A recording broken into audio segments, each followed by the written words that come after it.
Chief justice DY ചന്ദ്രചൂഡിന്റെ വസതിയിലെ Ganapathi പൂജയിൽ പ്രധാനമന്ത്രി നരേന്ദ്രമോദി പങ്കെടുത്തതിൽ വിവാദം. മുതിർന്ന അഭിഭാഷകർ ചീഫ് ജസ്റ്റിസിനെ വിമർശിച്ച് രംഗത്തെത്തി. വ്യക്തിപരമായ സന്ദർശനമായി ഇതിനെ കാണാനാകില്ല എന്ന് ഓൾ ഇന്ത്യ ലോയേഴ്സ് യൂണിയൻ പ്രതികരിച്ചു. ഗണേശ ചതുർത്ഥിയോടനുബന്ധിച്ചുള്ള പൂജയിൽ പങ്കെടുക്കാൻ വേണ്ടിയാണ് പ്രധാനമന്ത്രി നരേന്ദ്രമോദി സുപ്രീംകോടതി ചീഫ് ജസ്റ്റിസ് DY ചന്ദ്രചൂഡിന്റെ വസതിയിലെത്തിയത്. ഇതിനെ സൗഹൃദ സന്ദർശനമായി കാണാൻ കഴിയില്ല എന്നാണ് ഉയർന്ന വിമർശനം. നീതിനിർവഹണ സംവിധാനത്തിന്റെ നിഷ്പക്ഷതയിൽ ചീഫ് ജസ്റ്റിസ് വിട്ടുവീഴ്ച ചെയ്തുവെന്ന് മുതിർന്ന അഭിഭാഷക ഇന്ദിരാ ജയ്സിംഗ് അഭിപ്രായപ്പെട്ടു. സന്ദർശനം അനുചിതമെന്ന് പ്രശാന്ത് ഭൂഷണും വിമർശിച്ചു.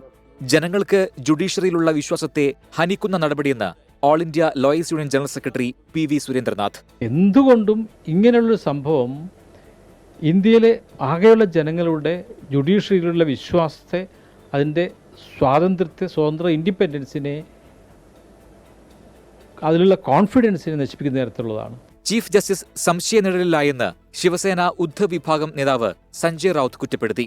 വിവാദം അനാവശ്യമാണെന്നും പ്രധാനമന്ത്രി ചീഫ് ജസ്റ്റിസിന്റെ വസതിയിൽ ഗണപതി പൂജയ്ക്കെത്തിയതിൽ അസ്വാഭാവികത ഇല്ലെന്നുമാണ് BJPയുടെ പ്രതികരണം. 24 ഡൽഹി.